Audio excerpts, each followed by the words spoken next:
Martuś.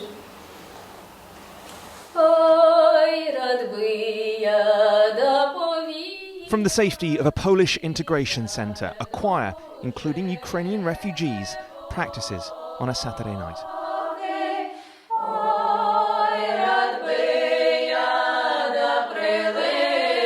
Their song is a traditional one of sorrow and of death. As Ukraine faces a third year of war with Russia, the themes of it are as relevant as ever. Poland is home to some 1 million Ukrainians, many of whom arrived since the start of the war. Amid a stagnant front line and wavering international support, worry here and throughout the Ukrainian diaspora is growing about what's next for their country.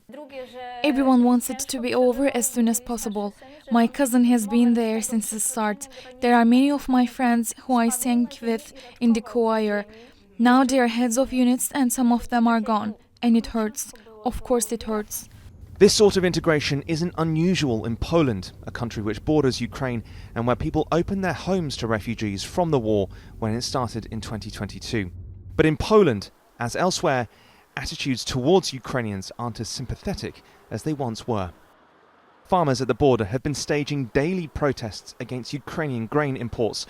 Those have undercut Polish produce, which has to adhere to EU standards that Ukraine is exempt from. Most here claim that an EU deal on the grain only benefits oligarchs across the border, but there's also a belief that Polish farmers need help from their governments in Warsaw and in Brussels more than their Ukrainian counterparts. You can't help endlessly, and what about us? There's a saying that a mother and father should first take care of their own children, then the neighbours.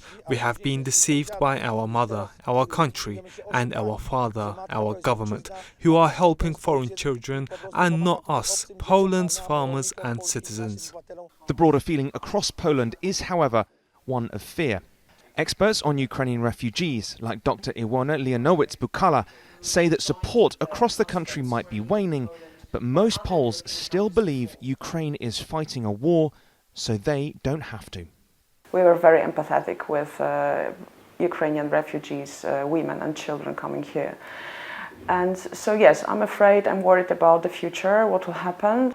Poland and Europe needn't look far to see what failure in Ukraine might mean. Less than an hour from the border, in the Ukrainian city of Lviv, is a gravesite for some of the tens of thousands who've been killed in 2 years of war with Russia. Whether or not Ukraine's Western partners continue to fund support for Kyiv, the cost of this war is going to rise, and this is the ultimate price that is being paid for it. Many in those Western countries may feel that this is a long way away from them, but unless Ukraine can continue to stand up against Russia, many are warning that this is a scene that could spread across Europe. Joel Flynn, TRT World, in Lviv, in Ukraine.